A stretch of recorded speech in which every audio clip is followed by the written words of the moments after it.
शुक्लांबरधरं विष्णुं शशिवर्णं चतुर्भुजं प्रसन्नवदनं ध्यायेत् सर्वविघ्नोपशान्तये वागीशार्याः सुमनसः सर्वार्थानां वक्रमे यं नत्वा कृतकृत्यास्युस्तं नमामि गजाननं शरदा शरदम्भोजवदना वदनं सर्वदा सर्वदास्माकं सन्निधिः सन्निधिं क्रियात् व्यासं वसिष्ठनप्तारं सिक्ते पौत्रमकल्मषं पराशरात्मजं वन्दे सुगतातं तपोनिधिं व्यासाय विष्णुरूपाय व्यासरूपाय विष्णवे नमो वै ब्रह्मनिधये वासिष्ठाय नमो नमः अचतुर्वदनो ब्रह्मा द्विबाहुरपरो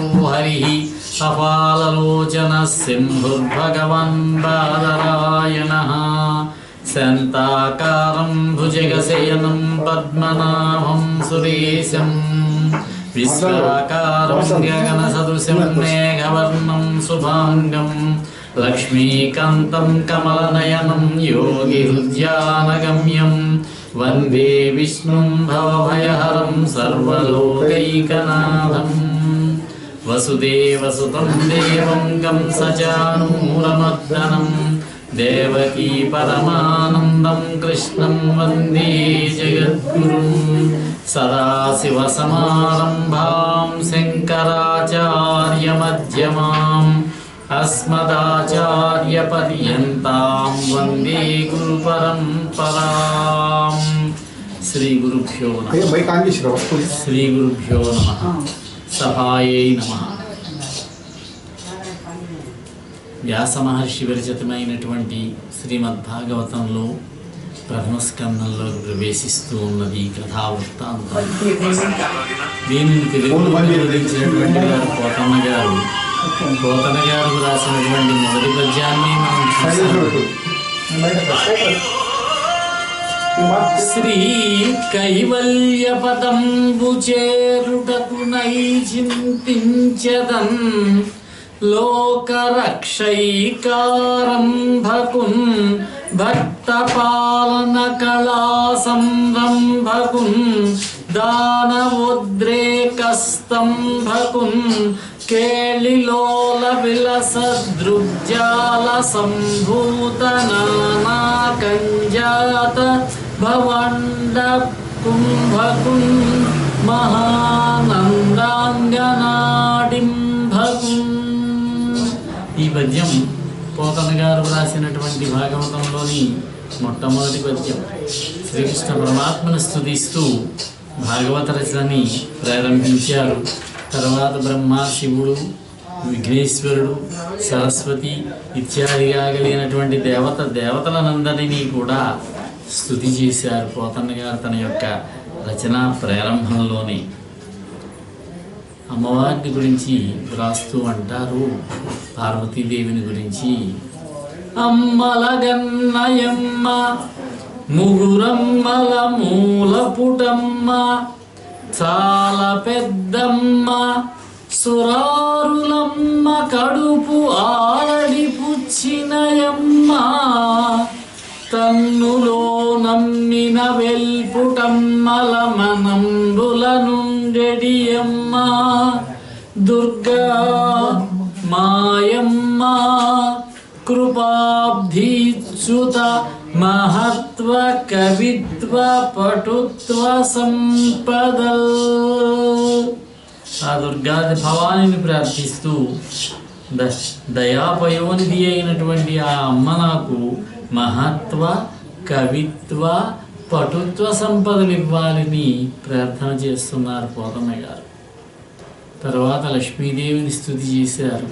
హరికిం పట్టపు దేవి పుణ్యముల ప్రోవు వర్ధంపు పెన్నిక్క చందురు తోబుట్టువు భారతీ గిరిసుతల్తో ఆడు పూబోణి తామరలందుండెడి ముద్దరాలు జగముల్ మన్నించు ఇల్లాలు పాలు భాసుర తన్లేములు వాపు తల్లి సిరి ఇచ్చున్ నిత్య కళ్యాణము.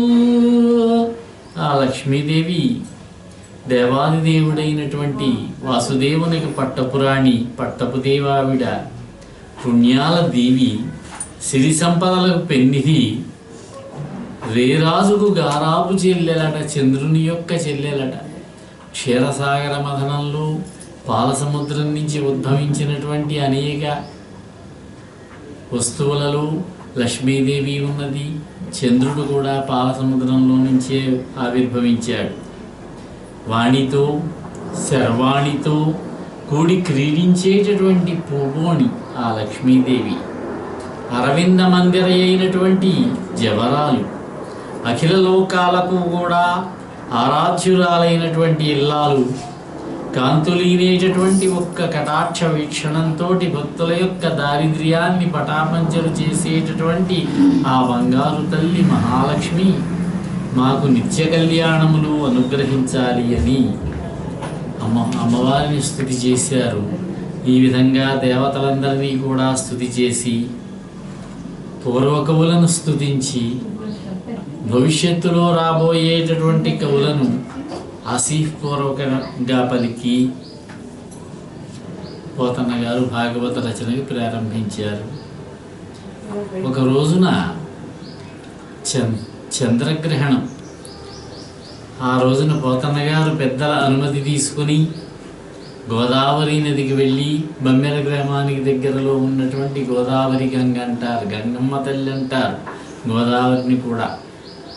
ఆ గోదావరి గంగకు వెళ్ళారు, స్నానం చేశారు. గ్రహణ సమయంలో అక్కడ ఉన్నటువంటి ఇసుక తిన్నెల మీద కూర్చుని అర్ధ నిమీలిత నేత్రుడై పరమేశ్వర ధ్యానం చేస్తున్నట్టు ఆయన. పోతన్న గారు చేస్తున్నటువంటిది పరమేశ్వరుని యొక్క ధ్యానం. అలా చేస్తుంటే ఆయనకి శ్రీరామచంద్రుడు కనిపించాడట. ఆ భావనలో శ్రీరామచంద్రుని యొక్క దర్శనమైనది. ఆయన ఎలా ఉన్నట్టంటే శ్రీరామచంద్రమూర్తి మెరుగు చెంగటనున్న మేఘంబు కైవడి వివిధ చెంగటనుండ ఒప్పువాడు చంద్రమండల సుధాసారంబు పోలిక ముఖమున చిరునవ్వు మొలచువాడు వల్లీయుత తమాల వసుమతీజము భంగి బలువిల్లు మూపున పరగువాడు నీలనగగ్ర సన్నిహిత భానుని భంగి ఘన కిరీటము తల కలుగువాడు పుండరీకయుగము బోలు కన్నులవాడు వెడదవురమువాడు విపుల భద్రమూర్తి వాడు రాజముఖ్యుడొక్కరుండు నా కన్నుగవకు కానబడియే అంటారు పోతన్న గారు. నా కనులకు కనిపించాడు ఆయన. ఆయన ఎలా ఉన్నాడంటే ఒక రాజశ్రేష్ఠుడు. మేఘం పక్కన మెరుపులాగా ఆయన పక్కన ఒక అంగనం ఉన్నదట. శ్రీరామచంద్రమూర్తి నీలమేఘశ్యాముడు. ఆయన పక్కన ఉన్నటువంటి సీతామాత తెల్లటి స్వచ్ఛ ధవళ కాంతి కలిగినటువంటి శరీరము కలిగినటువంటిది. ఆయన మేఘములా ఉంటే ఆవిడ పక్కన మెరుపులాగా ఉన్నదట. చంద్రమండలంలో నుంచి అమృతంలాగా ఆయన ముఖంలో మందహాసం చిందుతూ ఉన్నదట. తమాల వృక్షాన్ని గానుగ చెట్టు అంటారు. తమాల వృక్షం అంటే తమాల వృక్షాన్ని చుట్టుకున్నటువంటి తీగలాగా ఆయన భుజం మీద ఒక ధనస్సు వేలాడుతూ ఉన్నది. ధనస్సు ఉన్నది అంటే ఆయన శ్రీరామచంద్రుడే. నీలగిరి శిఖరాన ప్రకాశించేటటువంటి భానుబింబంలాగా ఆయన శిరస్సు మీద కిరీటం విరాజిల్లుతూ ఉన్నది. ఈ విధంగా విచ్చినటువంటి తెల్ల తామర రేకుల వంటి కన్నులతోటి, విశాలమైనటువంటి వక్షస్థలంతో, విశ్వమంగళ స్వరూపంతో ఆ రాజశేఖరుడు నా కంటికి, నా కనుదోయికి విందు చేశాడు, నా రెండు కళ్ళకి అని చెప్పుకున్నారు పోతన్న గారు. శ్రీరామచంద్రమూర్తి యొక్క దర్శనం అయినది, ఈయనకి అనుగ్రహం కలిగింది. రెప్ప వాల్చకుండా చూస్తూ ఉన్నట్ట అది ఆ రాజశిరోమణిని. ఏమైనా మాట్లాడదామని అనుకుంటున్నాడు పోతన్న గారు, ఏమీ మాట్లాడలేకపోతున్నాడు. ఇంతలో ఆ ప్రత్యక్షమైనటువంటి శ్రీరామచంద్రమూర్తే చెప్పాట, పోతన్న నేను రామభద్రుణ్ణి, నా పేరు మీదుగా శ్రీ మహాభాగవతాన్ని తెలుగు చేయవలసినది. నీవు భవబంధాలు పటాపంచలవుతాయి. భాగవత రచన చేసినట్లయితే భవబంధములన్నీ కూడా పటాపంచలవుతాయని శ్రీరామచంద్రమూర్తి వారే చెప్పారు. అందుచేత భాగవతం యొక్క పఠనము, శ్రవణము, చెప్పడం కూడా, భాగవతాన్ని చెప్పినా వినినా చదివినా కూడా మన యొక్క భవబంధములన్నీ పటాపంచలవుతాయి. రామచంద్రమూర్తి వారు చెప్పిన మాట ఇది. అంతలోనే అంతర్ధానం అయ్యాట. ఇలా చెప్పాడు, నాకు భాగవతాన్ని అంకితం ఇవ్వవలసినది అని చెప్పాడు.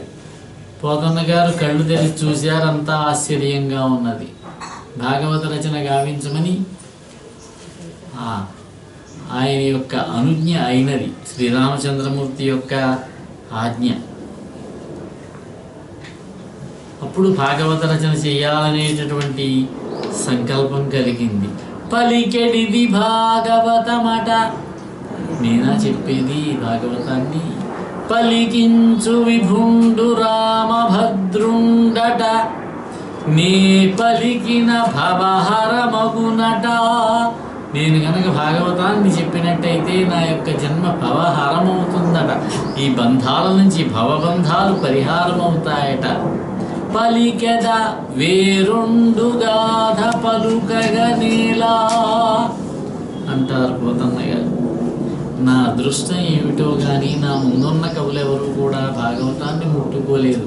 భారతాన్ని రాశారు, రామాయణాన్ని రాశారు, కానీ ఈయనకంటే కొంచెం ముందువాడే శ్రీనాథుడు కూడా కాశీఖండము మొదలైనటువంటి భీమేశ్వర పురాణము మొదలైన అనేక గ్రంథాలు రాశాడు, కానీ భాగవతాన్ని మాత్రం ఆయన పట్టుకోలేదు. శ్రీనాథుడు కూడా నా కోసం అట్టే పెట్టారు వాళ్ళు ఈ భాగవతాన్ని.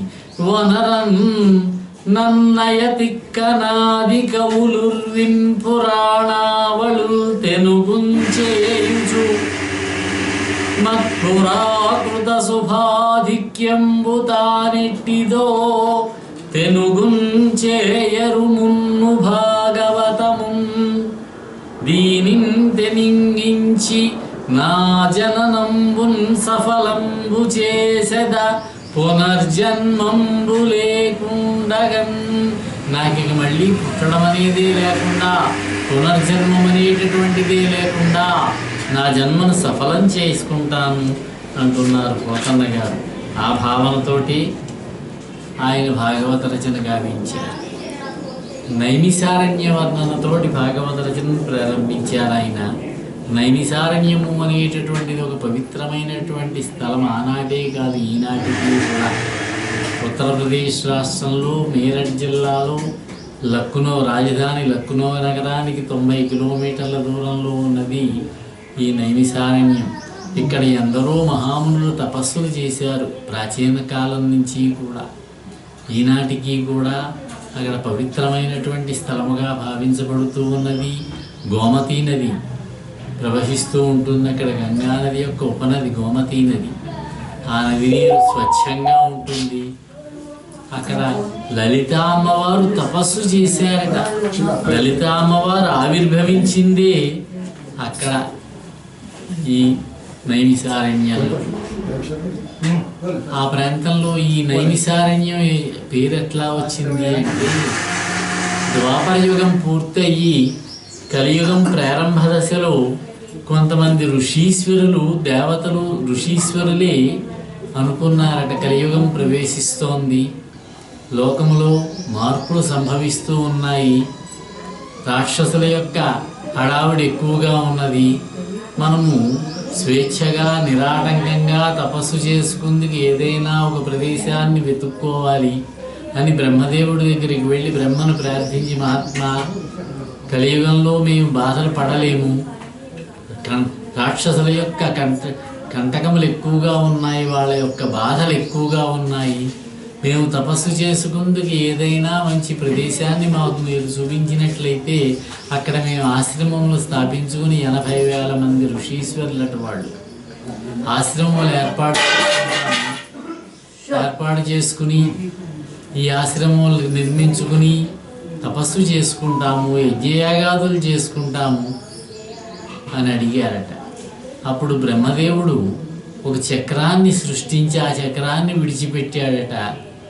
ఈ చక్రం తిరుగుతూ తిరుగుతూ సమస్త లోకములలోనూ కూడా సంచరిస్తూ ఎక్కడికి వెళ్ళి ఆగుతుందో అక్కడ మీరు ఆశ్రమాలు ఏర్పాటు చేసుకోమన్నారు.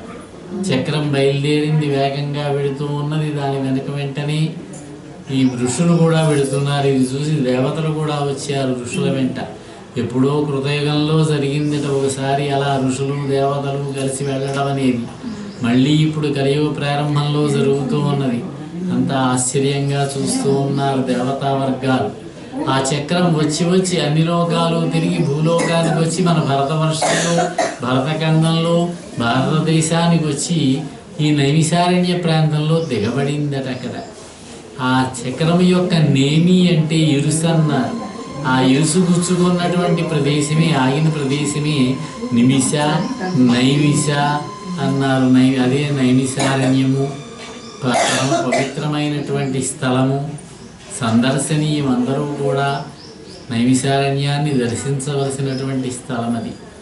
ఆ స్థలములో ఆశ్రములు నిర్మించుకున్నారు, యజ్ఞయాగాది కార్యక్రమాలు చేస్తూ ఉన్నారు. వారిలో సౌనక అనేటటువంటి ఒక కులపతి, ఆయన 10,000 మంది శిష్యులను పోషిస్తూ వారికి విద్య నేర్పుతూ ఆశ్రమాన్ని ఏర్పాటు చేసుకుని ఉన్నారు.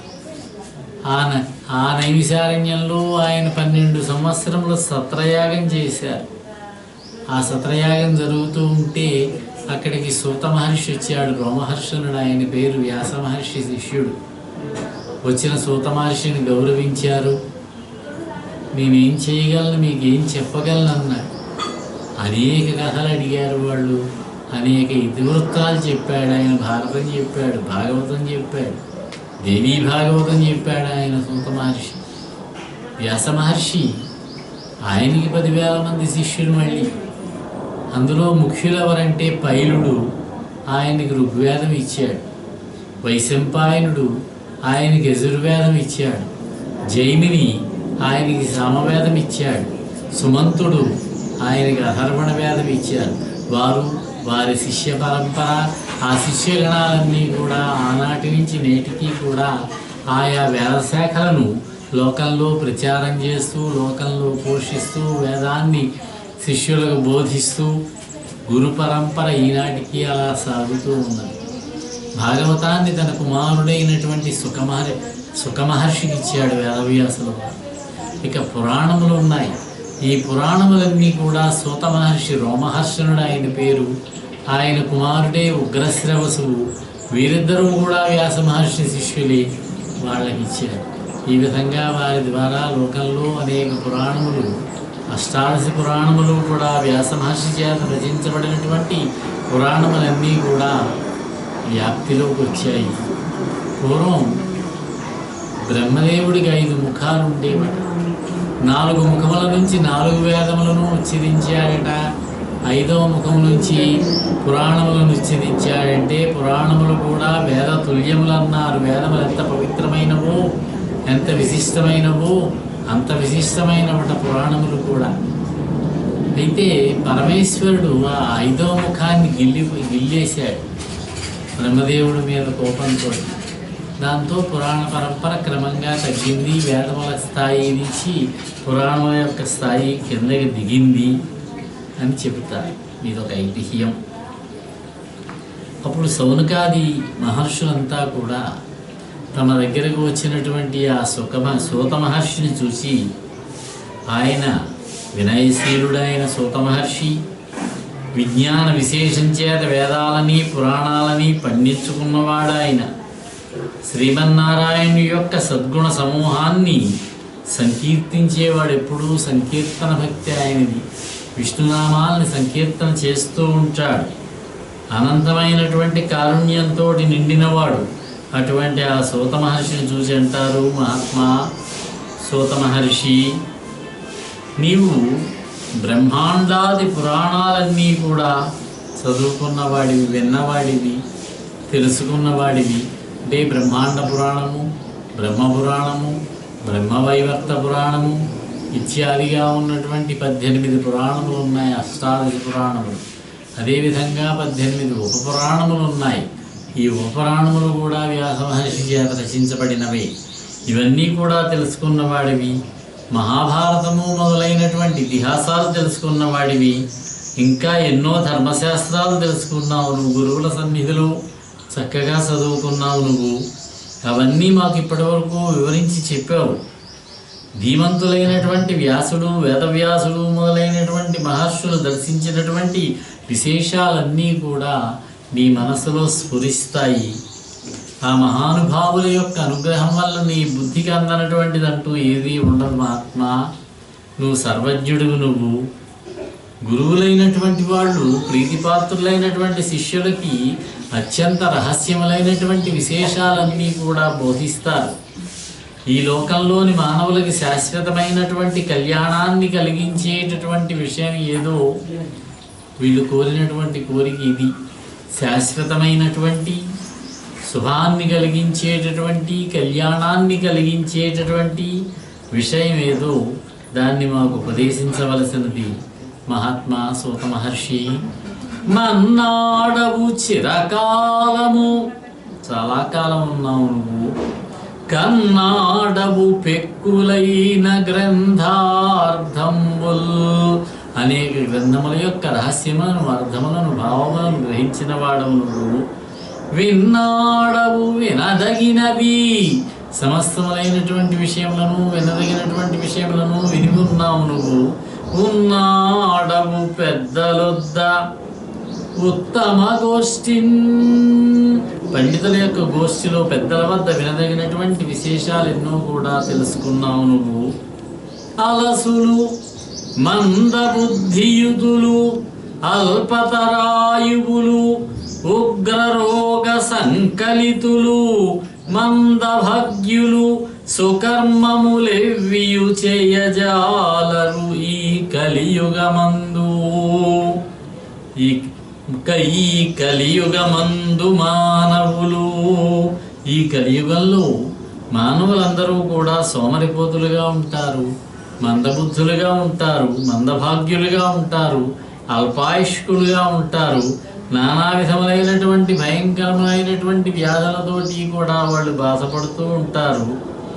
వాళ్ళు సత్కార్యాలు ఏవి చేయడానికి అసమర్థులవుతారు. కలియుగ లక్షణం అది. కావున ఏయది సర్వసౌఖ్యమై అలవదు, కావున ఏయది సర్వసౌఖ్యమై అలవడును, ఏమిటన్ పొడము ఆత్మకు శాంతి మునీంద్ర చెప్పవే. అందుచేత ఏది ఆత్మలకు శాంతిని ప్రసాదిస్తుందో అటువంటి మార్గాన్ని మాకు అనుగ్రహించవలసింది అని ప్రార్థించి అడిగారు సౌనకాది మహర్షులు సూత మహర్షిని.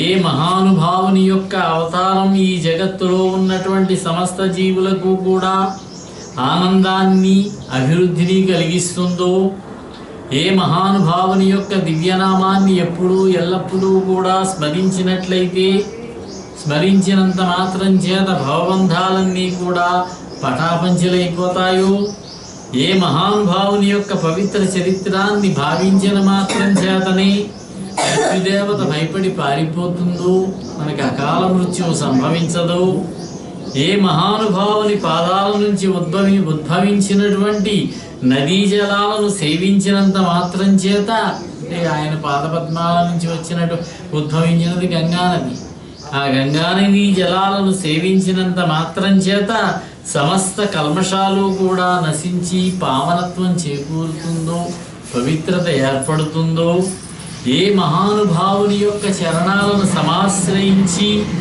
సంయమీంద్రుడు శాంతి మార్గాన్ని సాధించారు, ఏ మహానుభావుడు దేవకీ వసుదేవులకు ముద్దు బిడ్డడుగా కృష్ణుడుగా జన్మించాడు, ఆ వాసుదేవుని కథలన్నీ కూడా వినాలని మేము కోరుతూ ఉన్నాము.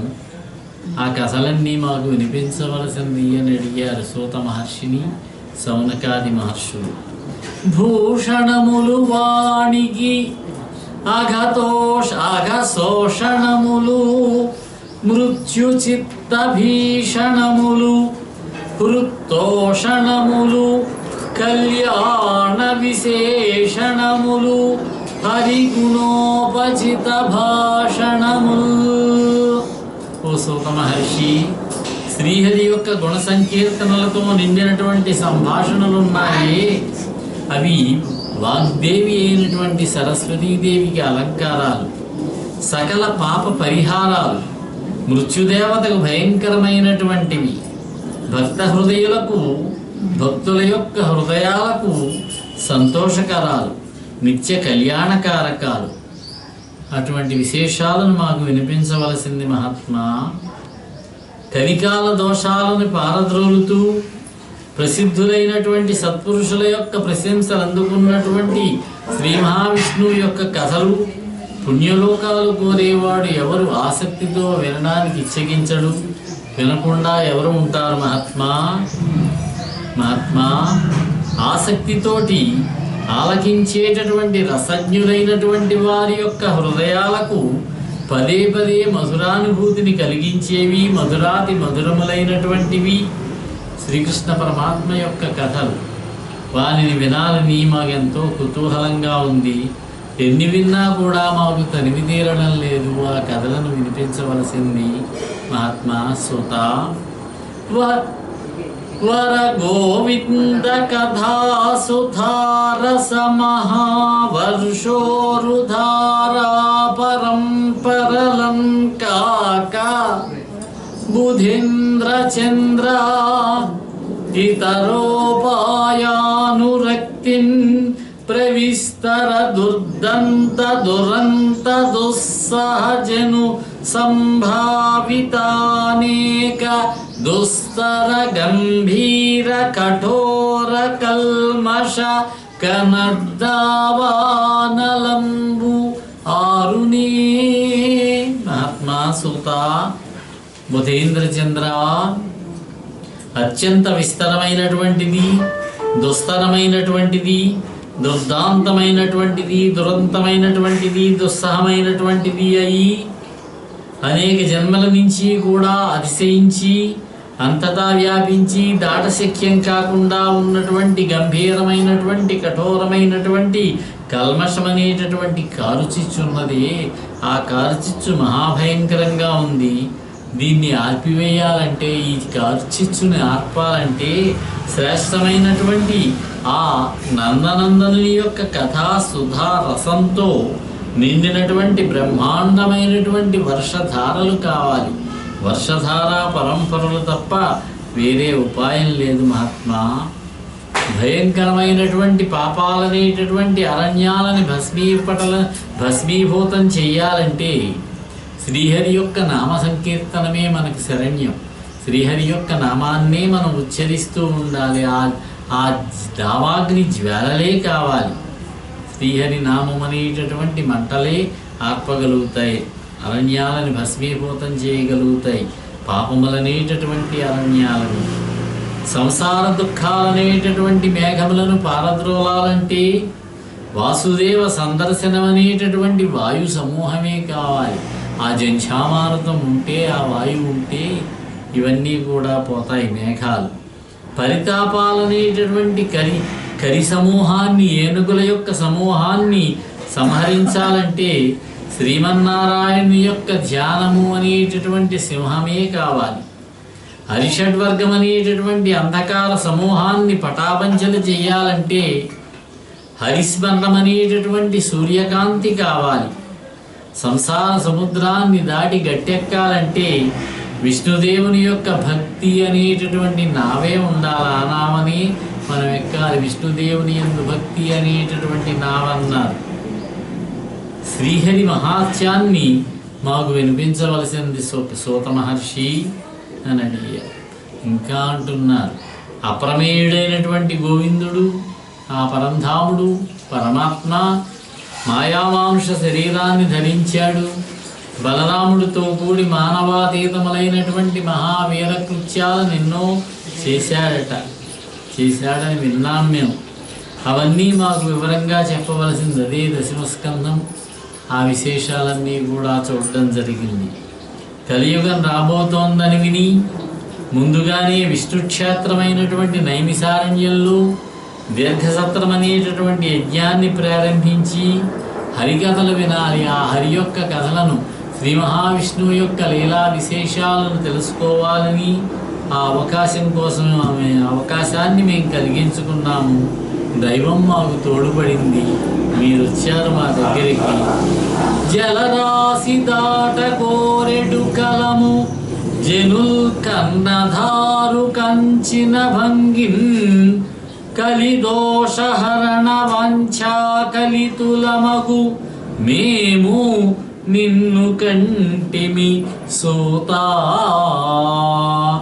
మహాసముద్రాన్ని దాటాలనేటటువంటి ప్రయత్నం చేసేటటువంటి ప్రయాణికులకు ఓడ నడిపే నావికుడు లభించినట్లుగా మాకు నీవు లభించావయ్యా. కలికల్మషాలను పోకార్చాలనేటటువంటి కోరికతోటి నిరీక్షిస్తూ ఉన్నటువంటి మాకు నీవు లభించావు. ఉత్తమ ధర్మాలకు ఆధారంగా ఉండేటటువంటి శ్రీకృష్ణ పరమాత్మ పరమపదం చేరుకున్న తర్వాత ఆధారహీనమైనటువంటి ఈ ధర్మం చిక్కిపోయిందట, దిక్కులేందైపోయిందట.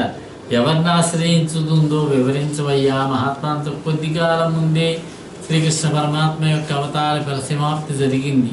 ఇప్పుడు కలియుగ ప్రారంభంలో ఈ శౌనకాది మహర్షులు ఉన్నారు. కలియుగం రావడానికి కొంచెం ముందుగానే శ్రీకృష్ణ పరమాత్మ యొక్క అవతార పరిసమాప్తి జరిగింది. ఈ విధంగా శౌనకాది మహర్షులంతా కూడా సూత మహర్షిని ప్రార్థించి జరిగితే ఆయన పేరు సూతుడి పేరు రోమహర్షణుడు అన్నారు. ఆయన కనుక పురాణం చెబుతూ ఉంటే వినేవాళ్ళకి రోమాలు నిక్కపొడుచుకుంటాయట, రోమములు హర్షంతో పొంగుతాయట. అందుచేత ఆయన రోమహర్షణుడు పేరట. ఆయన కుమారుడు ఉగ్రశ్రవసుడు. ఆయన చెబుతున్నాడు ఈ విశేషాలన్నీ కూడా. ఆయన సూతుడే, రోమహర్షణుడు కుమారుడే ఉగ్రశ్రవసుడు. ఆయన వ్యాస మహర్షి శిష్యుడు. ముందుగా సుఖమహర్షిని ప్రార్థించాడు. వ్యాస మహర్షి కుమారుడైనటువంటి సుఖమహర్షి మహాజ్ఞాని. ఆ సుఖమహర్షి సముడై ఎవ్వడు ముక్త కర్మ చేయుడై సన్యాసి అయి వంటిపోవ మహాప్రీతిని ఓహో కుమారానుచున్ వ్యాసుండు చీరంగా వృక్షములు తన్మయతన్ ప్రతిధ్వనులు చక్కంచేసే మున్ను అట్టి భూతమయన్ మొక్కెద అట్టి భూతమయున్ మ్రొక్కెద బాదరాయణి తపో ధన్యాగ్రణిం ధీమణిం. ఏ మహాత్ముడైతే సర్వభూతమయందు కూడా సమాన భావంతో సంచరిస్తూ ఉంటాడో, ఏ మహాత్ముడు సర్వసంగ పరిత్యాగి అయి విరాగి అయి మహాయోగి అయి ఒంటరిగా అరణ్యంలో వెడుతూ ఉంటే తమ తండ్రి అయినటువంటి వ్యాస మహర్షి కూడా వస్తూ కుమారా సుఖ అంటూ వచ్చాడో, పెద్దగా గొంతెత్తి పిలిచినప్పుడు అక్కడ ఉన్నటువంటి చెట్లన్నీ కూడా తన్మయత్వంతో ఓయన్నాయో, ప్రత్యుత్తరంగా జవాబు చెబుతున్నట్టుగా ప్రతిధ్వనులు చేశాయో. అటువంటి సర్వభూతమయుడు తపోధనంలో శ్రేష్ఠుడు అయినటువంటి సుఖమహర్షికి నమస్కరిస్తున్నానని సుఖమహర్షికి నమస్కారం చేసుకున్నాను. వ్యాస మహర్షి యొక్క కుమారుడు సుఖమహర్షి. ఈ సుఖని యొక్క వృత్తాంతము, సుకుని యొక్క జన్మ వృత్తాంతం అంతా కూడా దేవీ భాగవతం యొక్క ప్రారంభంలో మనకు కనిపిస్తుంది. వ్యాస మహర్షి ఉన్నట్టుండి ఆయనకి సంతానేచ్ఛ కలిగింది, కుమారుడిని పొందాలనేటటువంటి కోరిక కలిగింది. దానితోటి ఆయన పుత్ర సంతానార్థి అయి మేరు పర్వతం దగ్గరికి వెళ్ళి ఆ పర్వతం యొక్క చర్యలలో పరమేశ్వరుడు గురించి తపస్సు చేశాడు. అప్పుడు పరమేశ్వరుడు ప్రత్యక్షమై ఆయన యొక్క తపస్సులు దేవతలంతా, ఇంద్రాది దేవతలంతా కంగారు పడ్డారు.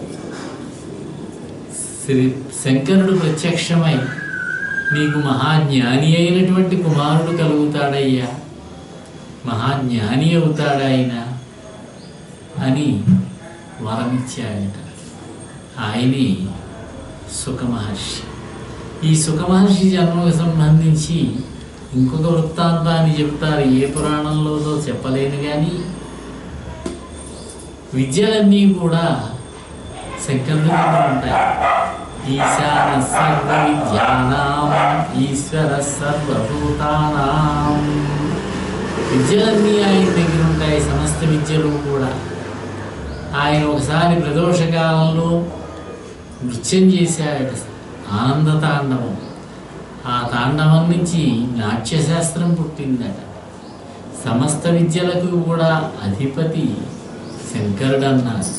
అందుకే పార్వతీదేవి అడుగుతూ ఉంటుంది, శంకరుడు సమాధానం చెప్తూ ఉంటాడు. పార్వత్యువాచ కేనోపాయేన లఘున విష్ణోర్నామ సహస్రకం. శంకర ఉవాచ. ఇవన్నీ మనకు కనిపిస్తూ ఉంటాయి. ఒకసారి పరమేశ్వరుడు సభ తీర్చి ఉన్నాడు, చుట్టూ ప్రమథగణాలు ఉన్నారు. పార్వతీదేవి వచ్చింది, నాథ, ఏ నామాన్ని కనుక ఉచ్చరించినట్లయితే, ఏ పవిత్ర నామాన్ని కనుక ఉచ్చరించినట్లయితే విశేషమైనటువంటి ఫలితం కలుగుతుందో ఆ నామాన్ని నాకు తెలియజేయవలసినది అన్నదట. పరమేశ్వరుడు రేపు చెబుతాలే అన్నాడు. ఆవిడ వదిలిపెట్టలేదు, చాలా పట్టుదలగా మనిషి పార్వతీదేవి. మరుసటి రోజు మళ్ళీ అడిగింది, రేపు చెబుతాలే అన్నాడు. ఇంకా ఇలా కొంతకాలం గడిచింది. ఇంకా తప్పలేదు, ఆయనకి చెప్పక తప్పని పరిస్థితి వచ్చింది. రేపు తప్పనిసరిగా చెబుతానన్నాడు అని ప్రమథగణాలందరికీ చెప్పాడట. బాబు, మీరెవరూ రేపు రావక్కర్లేదు, రేపు సెలవు తీసుకోండి, మీ ఇంటి దగ్గర మీరే ఉండండి, సభకు రావాల్సిన పని లేదు అని సెలవు ఇచ్చాడు వాళ్ళకి. వాళ్ళు ఆనందంగా ఇంటికి వెళ్ళారు. మర్నాడు మళ్ళీ వచ్చి అడిగింది, ఏ నామాన్ని ఉచ్చరించినట్లయితే పవిత్రత కలుగుతుందో, మనకి విశేషమైనటువంటి పుణ్యప్రదమైనటువంటి ఆ నామం ఏమిటో చెప్పండి నాథ అన్నది. ఆయన ఏమీ చెప్పలేదు, కొద్దిగానే చెప్పాడు.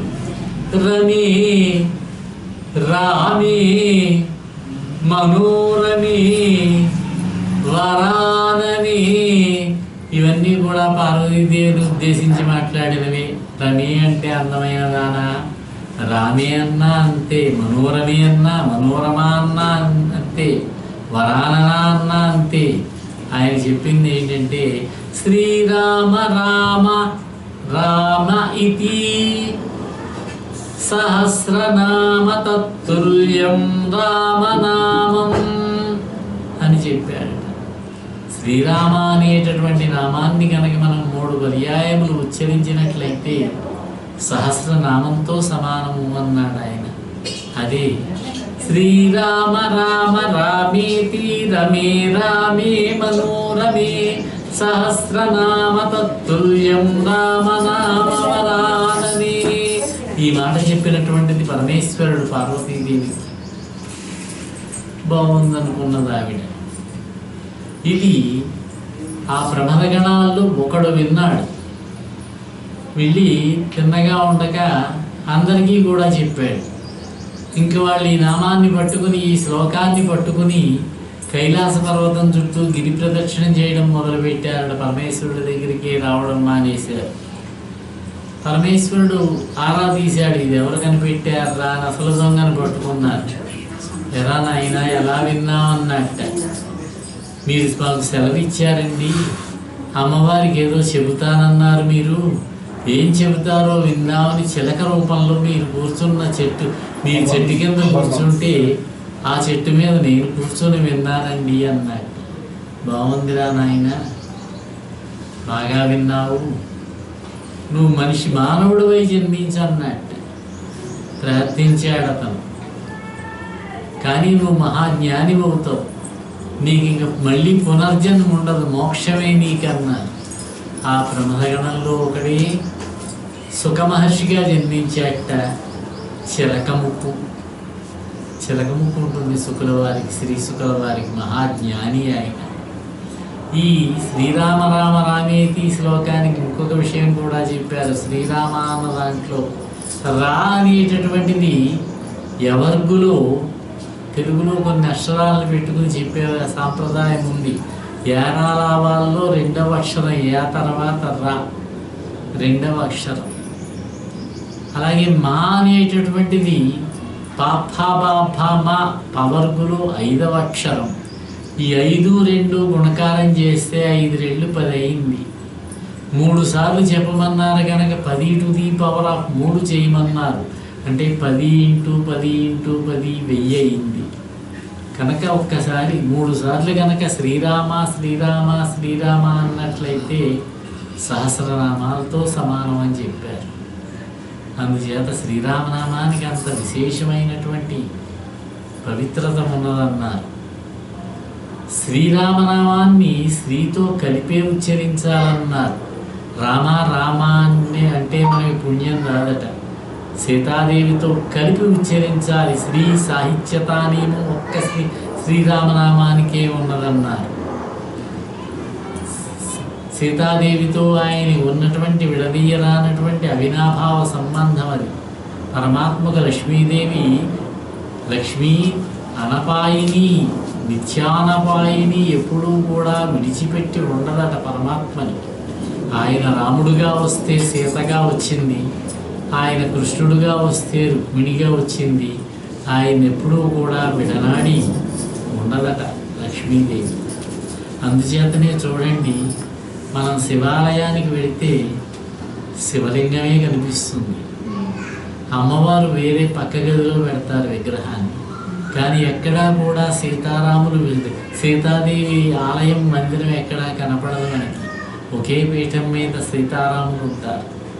వీలైతే ఒడిలో కూడా కూర్చుని ఉంటుంది. భద్రాచలంలో శ్రీరాముడి యొక్క ఎడమ తొడ మీద కూర్చుని ఉంటుంది అమ్మవారు. వామాంకస్థిత జానకి అంటారు. వామాంకం అంటే ఎడమ తొడ. రామ పట్టాభిషేకంలో కూడా తొడ మీద కూర్చున్న సందర్భాన్ని కూడా చెప్పినటువంటి సందర్భం ఉన్నది.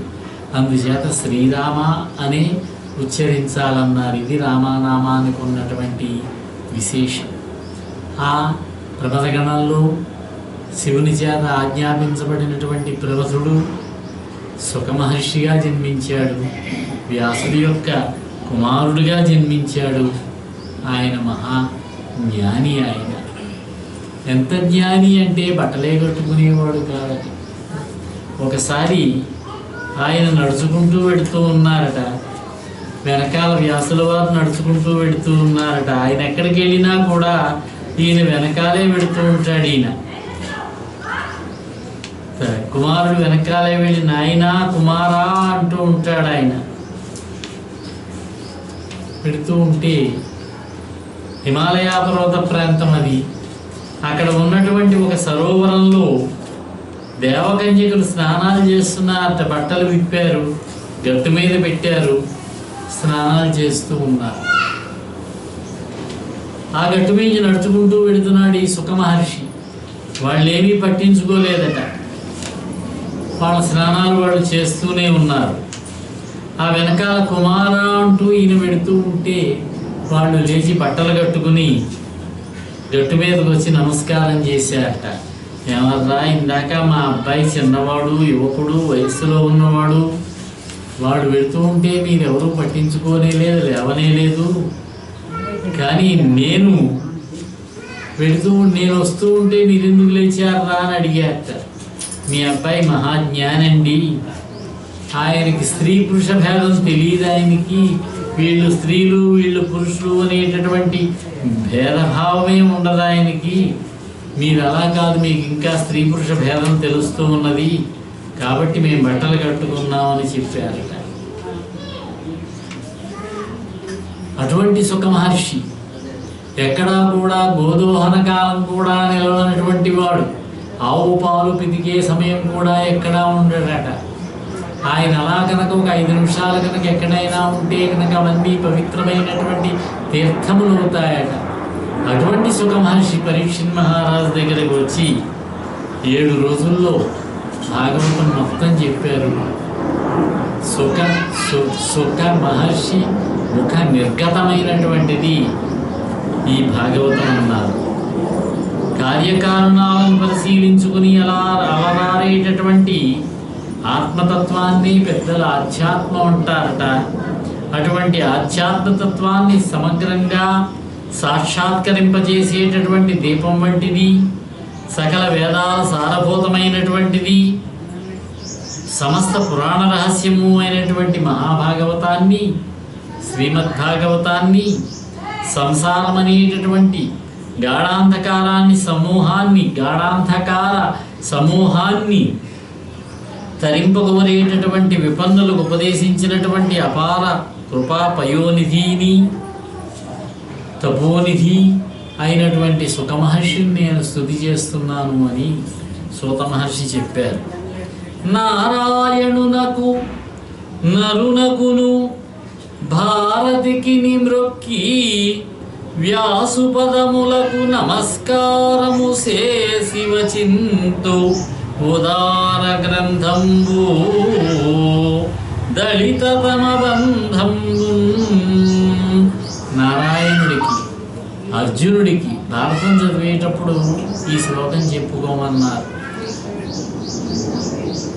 నారాయణుడు, నరుడు, వ్యాసుడు, సరస్వతీదేవి వీళ్ళకి తలుచుకుని భారతాన్ని చెప్పమన్నారు. అదే శ్లోకాన్ని ఈ భాగవతానికి కూడా అనువదింపచేస్తున్నాడు ఈయన. నారాయణం నమస్కృత్య నరం చైవ నరోత్తమం దేవీం సరస్వతీం చైవ తతో జయముదీరయేత్. ఈ ముగ్గురిని తలుచుకోవాలట. అయితే చైవ అన్న పదం తీసి వ్యాసుడిని కూడా చేర్చారు సూత మహర్షి చెబుతూ ఉన్నప్పుడు. నారాయణం నమస్కృత్య నరం చైవ నరోత్తమం దేవీం సరస్వతీం వ్యాసం తతో జయముదీరయేత్ అంటారు. భాగవతం కూడా ఆ విధంగా చదువుకోమని పెద్దలు చెప్పారు. నారాయణుడికి నమస్కారం చెయ్యాలి, నరుడికి నమస్కారం చేయాలి, భారతీదేవికి నమస్కారం చేయాలి, వ్యాసుల వారి పాదపద్మములకు నమస్కరించాలి. ఈ పవిత్ర గ్రంథాన్ని భాగవతాన్ని చెబుతున్నానన్నారు. ఈ పరమాత్మ తత్వాన్నంతా కూడా, శ్రీమన్నారాయణుని యొక్క తత్వాన్నంతా కూడా ఈ సమస్త జగాలకు కూడా అధీశ్వరుడైనటువంటి పరమపురుషుడు ఒక్కడే ఉన్నాడు. ఆయనే నారాయణుడు. ఆయనే సత్వరజస్తమో గుణాలను స్వీకరించి హరి అని పిలువబడతాడు, విరించి అని పిలువబడతాడు, రుద్రుడు అని పిలువబడతాడు. ఆయనే బ్రహ్మరూపంగా సృష్టిని చేస్తాడు, విష్ణువు రూపంగా ఈ సమస్త భువనాలను కూడా పోషిస్తాడు. రుద్రుడుగా లయకారకుడు కూడా ఆయనే అవుతాడు. ఈ లోకాలను ఆ విధంగా సృష్టిస్తూ పోషిస్తూ అంతం చేస్తూ ఉంటాడు. అందులో అనంత సత్వగుణ సంపన్నుడైనటువంటి శ్రీహరి చరాచర ప్రపంచానికి కూడా అపారమైనటువంటి శుభాలను అనుగ్రహిస్తాడట ఆయన. ఇక్కడ భాగవతం యొక్క ప్రారంభంలోనే పరమాత్మ యొక్క ఏకవింశతి అవతారములని చెప్పారు. శ్రీ మహావిష్ణువుకి 21 అవతారములు చెప్పారు. మనం సాధారణంగా 10 అవతారములు, దశావతారములు చెప్పుకుంటాము. మత్స్య కూర్మ వరాహస్య నారసింహస్య వామనః రామో రామస్య బుద్ధః కలికిరేవచ. ఇవేమో దశావతారములు.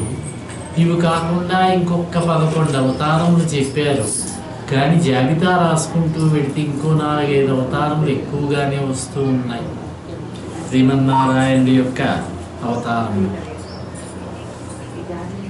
అన్ని అవతారాలకి మూల విరాట్ అయినటువంటి ఆదినారాయణుని యొక్క దివ్యమైనటువంటి దివ్య రూపం, అది దేదీప్యమానమైనటువంటి దివ్య రూపము. ఆ దివ్య రూపాన్ని మహాత్ములైనటువంటి యోగీశ్వరులు సందర్శిస్తారు.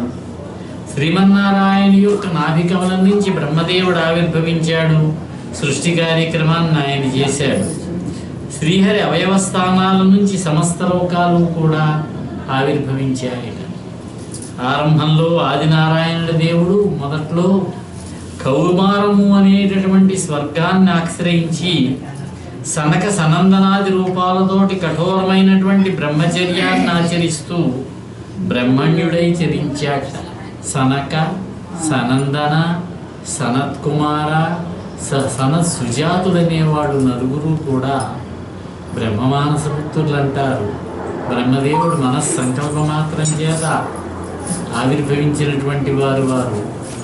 శ్రీమన్నారాయణ యొక్క అవతారమే మొదటి అవతారమే అది అన్నారు. సనక సనందనాది అవతారాన్ని ధరించాడు, కఠోరమైనటువంటి బ్రహ్మచర్యాన్ని అవలంబించాడు, బ్రహ్మణ్యుడిగా చరించాడు. అది మొదటి అవతారం అన్నారు. రెండవసారి యజ్ఞవరాహ అవతారాన్ని ధరించారు. వరాహావతారం ఇది. విశ్వసృష్టి నిమిత్తం దశాతలాం నుంచి భూమిని ఉద్ధరించి తీసుకొచ్చారు. అదే సందర్భంలో హిరణ్యాక్షుడు వధ కూడా చేశాడు ఆయన. ఇక మూడవ అవతారం నారదుడు అవతారం అన్నారు. నారదుడు కూడా శ్రీ మహావిష్ణువు యొక్క అవతారమేనన్నారు. దేవర్షిగా జన్మించాడు నారదుడుగా. మోక్షదాయకమైనటువంటి వైష్ణవ ధర్మాన్ని ప్రచారం చేశాడు, విష్ణు ధర్మాన్ని బోధించాడు నారద అవతారంలో. నాలుగవ అవతారంలో నరనారాయణ అవతారం ఇది. ధర్ముడు అనేటటువంటి ఆయనకి మూర్తి అనేటటువంటి భార్య యందు నరనారాయణులుగా ఇద్దరు, వీరు రెండు రూపాలు. ఉన్నటువంటి తత్వం ఒకటే, రూపములు రెండు. నరుడు నారాయణుడిగా అవతరించారు. ఆత్మశాంతి కోసం అపారమైనటువంటి తపస్సు చేశాడు. ఈ నరనారాయణులు బదరికాశ్రమంలో తపస్సు చేశారట బహుకాలం. ఒకవైపునేమో దండకమండలములు పెట్టుకున్నారు, మరి ఒకవైపునేమో ధనుస్సు బాణములు పెట్టుకున్నారు. అవసరమైతే దేవదానవులకు యుద్ధం సంభవిస్తే రాక్షస సంహారం చేశారు. ఉత్తి సమయంలో తపస్సు చేసుకున్నారు. ఇది నరనారాయణ అవతారము, ఆత్మశాంతి కోసం అన్నారు. ఇక ఐదవది కపిలావతారం చెప్పారు. కపిల మహర్షి, కపిలుని యొక్క సాంఖ్యయోగం అంటారు దాన్ని. దేవహూతి కర్దమ మహర్షి వాళ్ళ కుమారుడిగా జన్మించాడు. ఆసురి అనేటటువంటి ఒక బ్రాహ్మణుడికి తత్వనిరూపకమైనటువంటి సాంఖ్యశాస్త్రాన్ని బోధించాడు. కపిలుని యొక్క సాంఖ్యయోగం బహుళ ప్రచారాన్ని పొందింది. ఇక ఆరవ అవతారంలో అత్రి, అనసూయ, వీరికి దత్తాత్రేయుడిగా జన్మించాడు. దత్తాత్రేయ అవతారం ఇది. అలర్కుడు, ప్రహ్లాదుడు మొదలైనటువంటి వాళ్ళకి ఆత్మవిద్యను బోధించాడు. ఇక ఏడవ అవతారంలో యజ్ఞుడు అనేటటువంటి పేరుతోటి యజ్ఞావతారం, దీన్నే సుయజ్ఞావతారం అని కూడా అంటారు. ఆకూతి, రుచి అనేటటువంటి మహర్షికి ఆకూతి యందు కుమారుడిగా జన్మించి యమాది దేవతలతోటి, యముడు మొదలైనటువంటి దేవతలతోటి స్వయంభవ మన్వంతరాన్ని సంరక్షించాడట. ఇక ఎనిమిదవ అవతారంలో నాభి అనేటటువంటి ఆయనకి మేరుదేవి యందు వృషభుడుగా ప్రభవించాడు. దీన్నే వృషభావతారం అన్నారు. పండితులకు పరమహంస మార్గాన్ని ప్రబోధించాడట. తొమ్మిదవ అవతారంలో పృథు చక్రవర్తిగా జన్మించాడు. పృథు అవతారం ఇది. భూమిని గోవుగా చేశాడు, ఔషధులను పితికాడు, పంటలు పండేటట్టుగా చేశాడు. అంటే భూమిని సస్యశ్యామలం చేశాడు, వర్షములు కురిపించాడు, పంటలు పండేటట్టుగా చేశాడు. 10వ అవతారం మత్స్యావతారం. ఈ అవతారంలో చాక్షుష మన్వంతరంలో సంభవించినటువంటి జలప్రలయంలో నావ మీద వైవస్వత మన్వంతరు మనువును ఎక్కించి, నావపై ఎక్కించి రక్షించి కాపాడాడు ఆయన్ని. 11వ అవతారం కూర్మావతారము. క్షీరసాగర మథనము, అమృతం కోసం క్షీరసాగరాన్ని చిలకడం. మంథర పర్వతం ఆ సముద్రంలో, పాల సముద్రంలో దిగిపోతుంటే ఆది కూర్మంగా తన వీపు మీద మందర పర్వతాన్ని ధరించాడు ఆయన. ఇది కూర్మావతారం ఇది. 12వ అవతారం ధన్వంతరి అవతారం అన్నారు.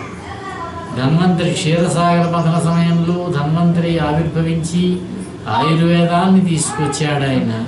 అమృతాన్ని తీసుకొచ్చిన వాడు ఆయనే. అమృత కలశాన్ని తన చేతులతోటి పట్టుకొచ్చి దేవతలకు ఇచ్చాడు. 13వ అవతారం లాక్కున్నారు, రాక్షసులు లాక్కున్నారు ముందు.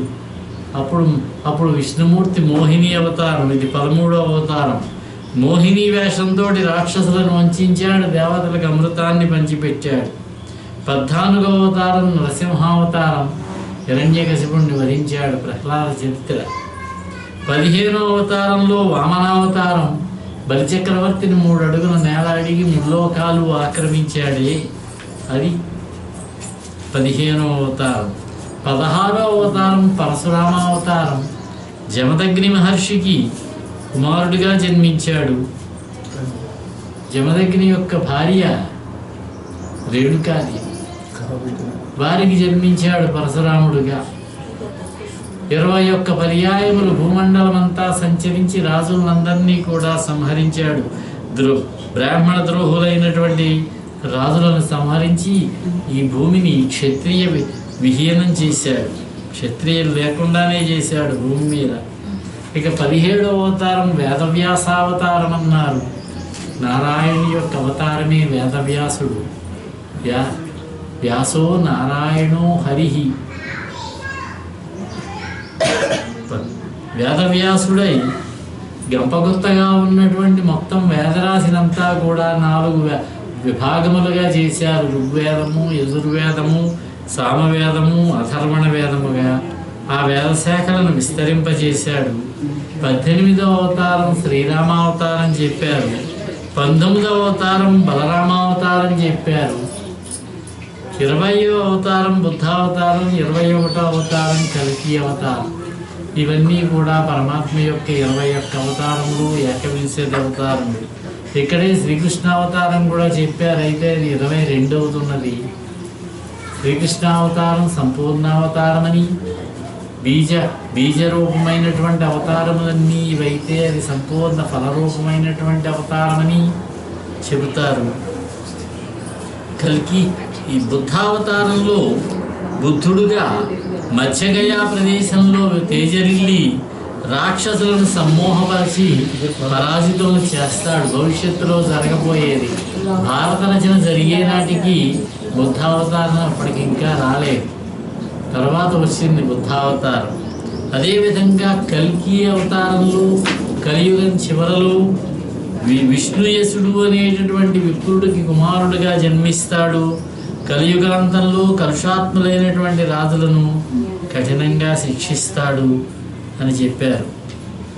సరస్సులో నుంచి పలు రకాలైనటువంటి కాలువలు ప్రవహించినట్లుగా శ్రీమన్నారాయణులో నుంచి విశ్వశ్రేయోదాయకములైనటువంటి అనేక అవతారములు ఆవిర్భవిస్తూ ఉంటాయి. భూమిని పాలించేటటువంటి రాజులు, దేవతలు, బ్రహ్మర్షులు, మహర్షులు ఈ మహావిష్ణువు యొక్క అంశ వల్ల పుట్టినటువంటి వాళ్ళే. బలరాముని సోదరుడైనటువంటి శ్రీకృష్ణుడు సాక్షాత్తు శ్రీహరి అవతారమే. ఇద్దరికీ తేడా ఏమీ లేదన్నారు. ఏ ఏ కాలాలలో, ఏ ఏ సమయాలలో లోకాలు రాకాసిమూకల వల్ల చీకాకు పాలవుతూ ఉంటాయో ఆయా సమయాలలో, ఆయా యుగాలలో భగవంతుడైనటువంటి శ్రీమన్నారాయణుడు లీలావతారుడై ప్రాదుర్భవిస్తాడు. దుష్ట శిక్షణ, శిష్ట రక్షణ కావిస్తూ ఉంటాడు. ఇదే మాట భగవద్గీతలో శ్రీకృష్ణ పరమాత్మ చెబుతాడు. యదా యదా హి ధర్మస్య గ్లానిర్భవతి భారత అభ్యుత్థానం అధర్మస్య తదా ఆత్మానం సృజామ్యహం.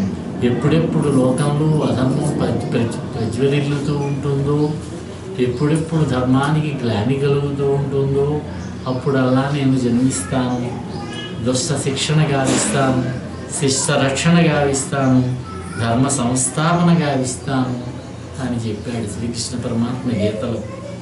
అత్యంత రహస్యాలైనటువంటి శ్రీ మహావిష్ణువు యొక్క గాథలు ఏ మానవుడు ఉదయము సాయంత్రము కూడా అత్యంత శ్రద్ధాభక్తులతోటి నిత్యము పఠిస్తూ ఉంటాడో అతడు దుఃఖమయమైనటువంటి ఈ సంసార బంధాలకు దూరంగా తొలగిపోతాడు, ఆనందాన్ని పొందుతూ ఉంటాడు అని సూత మహర్షి సౌనకాది మహర్షులకు చెప్పారు.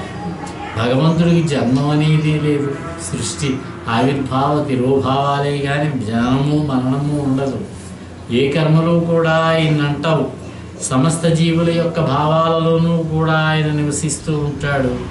అటువంటి పరాత్పరుడైనటువంటి పరమేశ్వరుడైనటువంటి ఆ భగవానునికి విద్వాంసులైనటువంటి వాళ్ళు జననము మరణము ఇటువంటివి కల్పిస్తూ ఉంటారు, కర్మలు కల్పిస్తూ ఉంటారు, ఉదాత్తములైనటువంటి పదజాలాలతోటి వర్ణిస్తూ ఉంటారు, స్తోత్రాలు చేస్తూ ఉంటారు.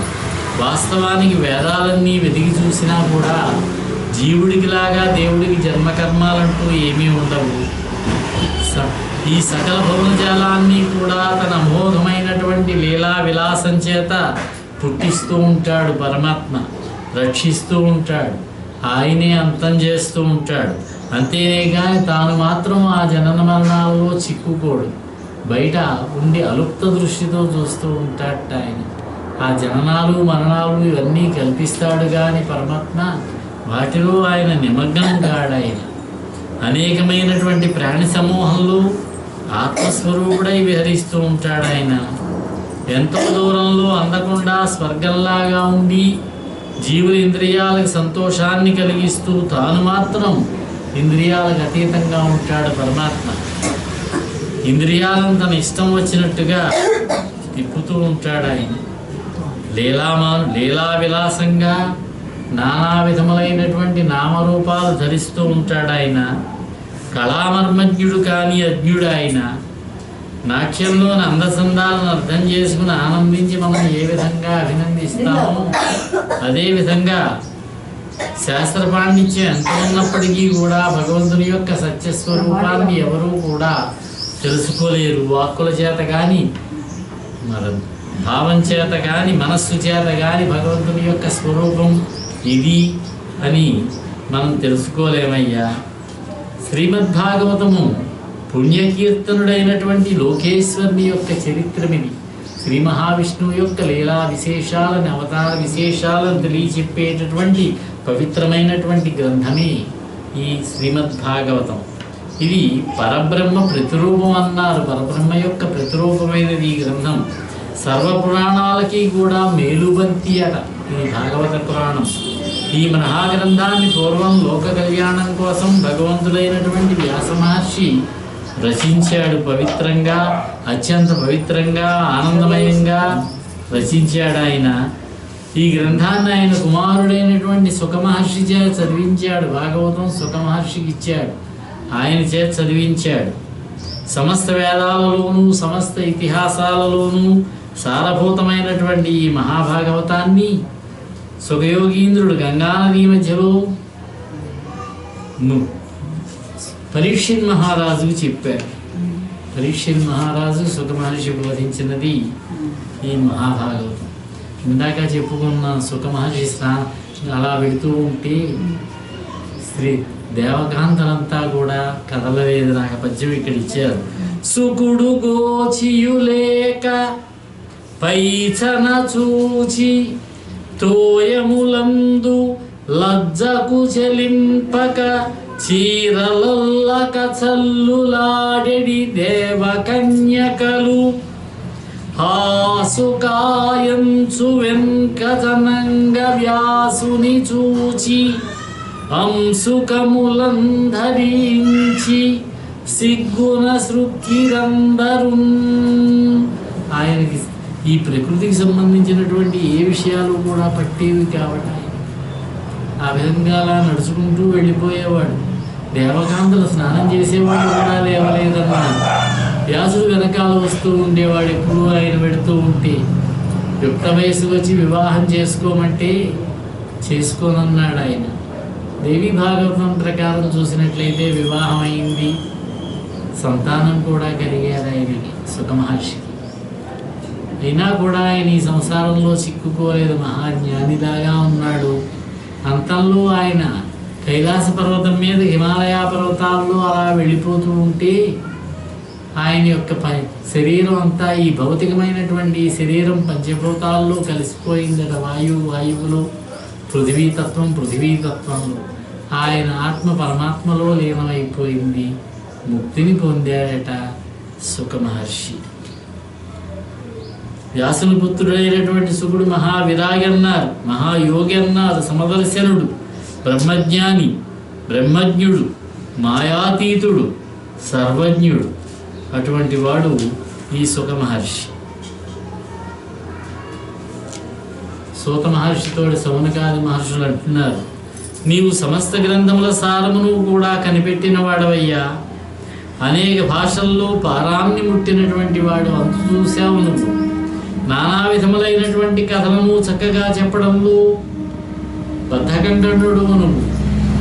ఇప్పుడు మేము అడిగిన విషయాలన్నీ కూడా మాకు తెలియజేయవలసినది అని వారు అడిగితే, అప్పుడు మహాభాగవత రచనకి కారణమైనటువంటి ఆవిర్భవించినటువంటి విశేషాన్ని చెబుతున్నాడు.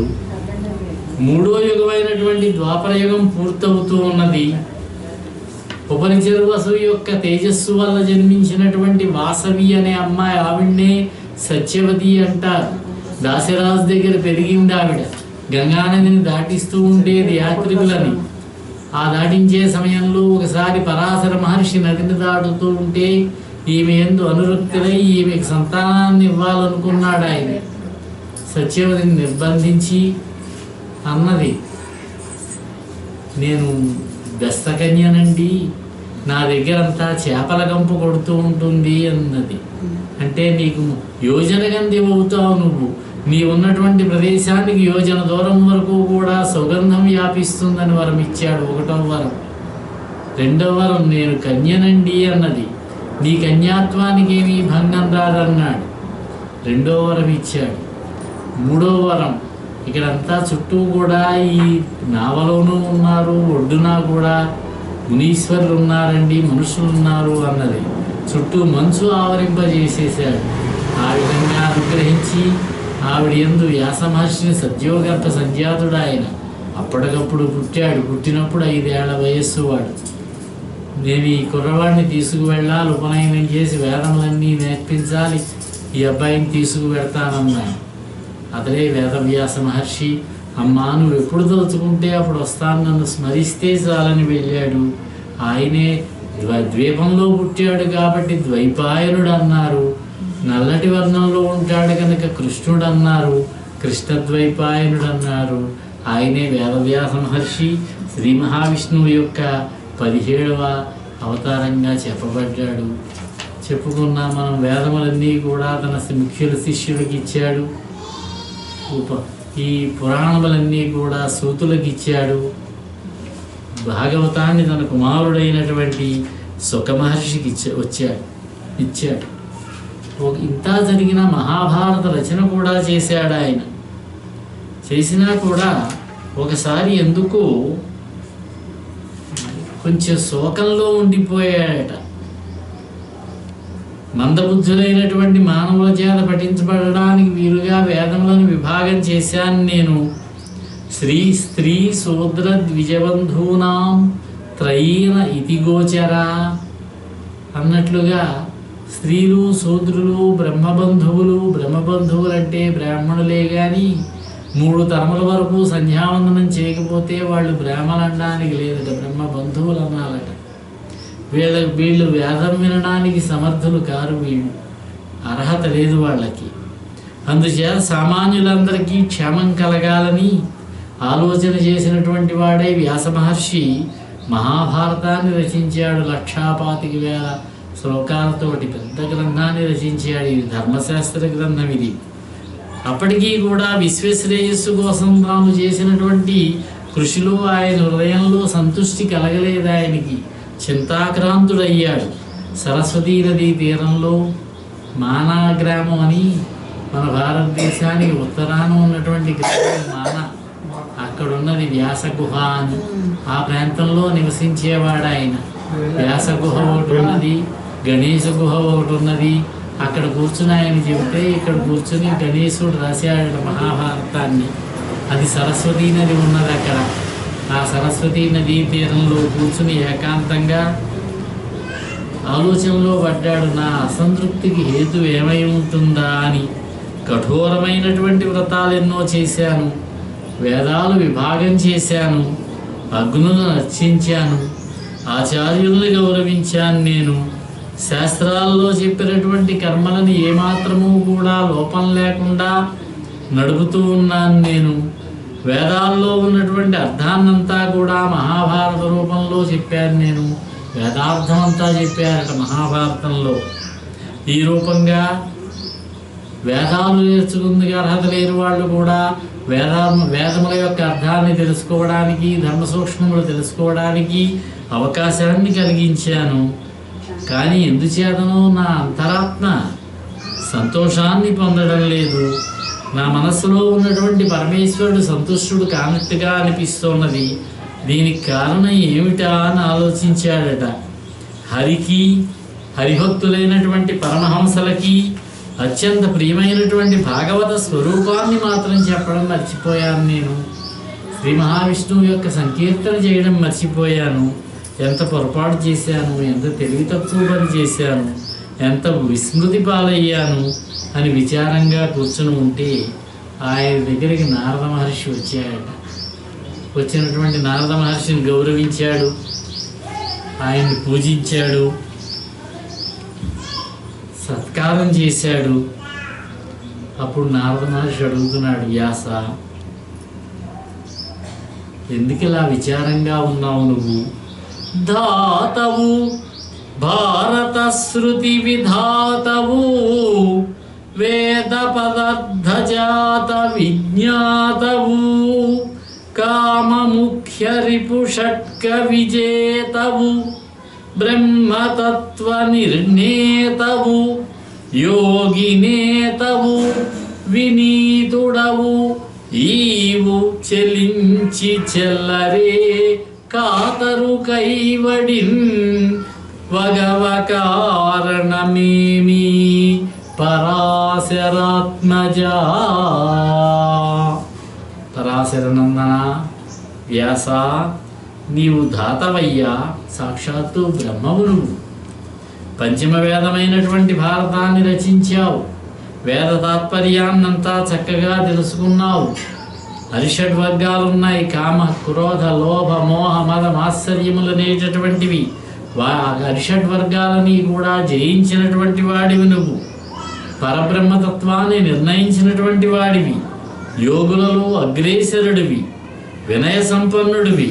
ఇటువంటి నువ్వు ఈ విధంగా చలించిపోయి పిరికివాడివలే కాతరు కైవడిన్, పిరికివానిలాగా విచారించడానికి కారణం ఏమిటయ్యా?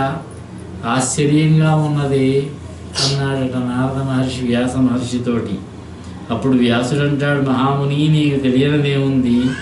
శ్రీ మహావిష్ణువు యొక్క సంకీర్తనాన్ని నువ్వు బ్రహ్మమానసపుత్రుడు. నువ్వు నారద మహర్షితో అంటున్నాడు, నారద, నువ్వు బ్రహ్మమానసపుత్రుడివి, శ్రీమన్నారాయణ యొక్క సంకీర్తనాన్ని స్వీకరించినటువంటి వాడివి. దశ దిశలా కూడా సంచరిస్తావు. నువ్వు చోట స్థిరంగా ఉండకుండా నిత్యము కూడా సంచారం చేస్తూ ఉంటావు, లోకములన్నీ తిరుగుతూ ఉంటావు. నువ్వు మహత్తరమైనటువంటి తత్వోపదేశంలో అన్వేషణ చేయి. నీవు సూర్యభగవానుడిలాగా ముల్లోకాల్లోనూ సంచరిస్తూ ఉంటావు. వాయుదేవుళ్లాగా సర్వమానవుల మనస్సుల్లోనూ మెలుగుతూ ఉంటావు. నువ్వు సమస్తము తెలిసినటువంటి వాడివి. నీకు తెలియనటువంటి ధర్మం అంటూ ఈ లోకాల్లో ఏదీ లేదు. అనేకం ఆలోచించినటువంటి వాడివి నువ్వు. నాకు ప్రార్థించిన కొరత ఏమిటో నీకు తెలియంది కాదు, నువ్వు తెలుసుకునే ఉంటావు. ఈ లోపానికి కారణం ఏంటో నాకు దయతో చెప్పవలసినది అని ప్రార్థించి అడిగాడట వ్యాస మహర్షి నారదుడితోటి. అప్పుడు నారదుడు అంటున్నాడు వ్యాసుడితోటి, వ్యాస మహర్షి, అంచితమైన ధర్మ జయమంతయు చెప్పిదివి. మహాభారత రచన చేసి దాన్ని ఒక ధర్మశాస్త్ర గ్రంథంగా తయారు చేసావు. ధర్మతత్వాన్నంతా కూడా, ధర్మ విశేషాలన్నీ కూడా వెల్లడించావు. కానీ అందులోన ఇంచుకగాని విష్ణు కథలేర్పడ చెప్పవు. అంచితమైన ధర్మ జయమంతయు చెప్పిదివి. అందులోన ఇంచుకగాని విష్ణు కథలు ఏర్పడ చెప్పవు. ధర్మముల్ ప్రపంచించిన మెచ్చునే గుణ విశేషములెన్నినగాక. నీకు ఈ కొంచెము వచ్చుటెల్ల హరికోరి నుతింపమి ఆర్య పూజిత. పెద్దల చేత గౌరవించబడేటటువంటి ఓ వ్యాస మహర్షి, నువ్వు అశేషాలైనటువంటి ధర్మ విశేషాలన్నీ కూడా చెప్పావు నువ్వు. అయితే నువ్వు చేసినటువంటి పొరపాటు ఏమిటంటే అందులో విష్ణు కథలు కొంచెంగా మాత్రమే చెప్పావు. మహాభారతంలో శ్రీకృష్ణ పరమాత్మ ఒక ప్రముఖ రాజకీయ నాయకుడిగా చిత్రించాడు, భగవంతుడిగా కాకుండా. అలా చేసి నువ్వు కొంచెమే ఆయన యొక్క లీలా విశేషాలని చెప్పావు, సమగ్రంగా చెప్పలేదు. ఎన్ని ధర్మాలు విస్తరించి చెప్పినా కూడా భగవంతుడు సంతోషించడు. వాసుదేవుని గుణ విశేషాలు అందంగా వర్ణించి చెప్పాలయ్యా. నీ మనస్సుకు కొరత రావడానికి ఇదే ప్రధాన కారణం ఏమిటంటే నువ్వు నీ గ్రంథాలలో హరినామ సంకీర్తన ప్రధానంగా చేయకపోవడమేనయ్యా. హరినామస్తుతి సేయు కావ్యము వ్యాస, హరినామస్తుతి సేయు కావ్యము సువర్ణం భోజహంసావళీ సురుచిభ్రాజితమైన మానస సరస్ఫూర్తిన్ వెలుంగొందు. శ్రీహరినామస్తుతి లేని కావ్యము విచిత్రార్థన్వితంబయ్యు శ్రీకరమై ఉండదు అయోగ్య దుర్మదన దత్కాకోలకర్తాకృతిం. హరినామ సంకీర్తనతోటి ప్రకాశించేటటువంటి కావ్యం ఎలా ఉంటుంది అంటే బంగారు కమలాలతోటి కలహంస పంతలతోటి శోభాయమానమైనటువంటి మానస సరోవరంలాగా విరాజిల్లుతూ ఉంటుందట. బంగారు కమలాలతో కూడి కలహంసల యొక్క పంతులతో కూడి ఉన్నటువంటి మానస సరోవరంలాగా ఉంటుందట. అదే హరినామ సంకీర్తన లేనటువంటి కావ్యం ఉన్నదే విచిత్రమైనటువంటి అర్థాలతోటి కూడి ఉన్నప్పటికీ కూడా దుర్గంధము ఇష్టమైనటువంటి కాకులు మూగినటువంటి ఎంగిలాకుల బురద గుంటలాగా ఉంటుంది కానీ శోభించదయ్యా. అందుచేత హరినామ సంకీర్తన చేసే కావ్యాన్ని రచించవలసినది. అపశబ్దంబుల కూడియున్ హరికథ హరిచరిత్రాలాపముల్ సర్వపాప పరిత్యాగము చేయు కావున హరిన్ భావించుచున్ పాడుచున్ జపముల్ చేయుచు వీనులన్ వినుచు అశ్రంతంబు కీర్తించుచున్ తపముల్ సాధులు ధన్యులౌదురు కదా తత్వజ్ఞ చింతింపుమా. తత్వ విశారద వ్యాసభట్టారిక నువ్వే ఆలోచించు చూడు. అపశబ్దములతో కూడి ఉన్నప్పటికీ కూడా ఎక్కడైనా అక్కడక్కడ కొన్ని తప్పులు ఉన్నప్పటికీ కూడా పవిత్రమైనటువంటి హరిచరిత్రంతో కూడినటువంటి కావ్యములు సకల పాపాలను కూడా పటాపంచలు చేస్తాయి. అందుచేత సజ్జనులైనటువంటి తపోధనులు శ్రీహరిని భావిస్తూ శ్రీహరి లీలలు గానం చేస్తూ ఆయన నామాన్ని జపం చేస్తూ ఆయన కథలు చెవులారా వింటూ ఎప్పుడూ కూడా ఆయన్నే కీర్తిస్తూ తమ జన్మని సార్థకం చేసుకుంటారు. కాబట్టి అటువంటి శ్రీ మహావిష్ణువు యొక్క కృతిని కీర్తిస్తూ రచించేటటువంటి రచనను గావించవలసినది అని చెప్పి ఈ విశ్వమంతా కూడా విష్ణుమయము. ఈ విశాల ప్రపంచంలో విష్ణువు కంటే ఇతరమైనటువంటిది ఏదీ కూడా లేదు.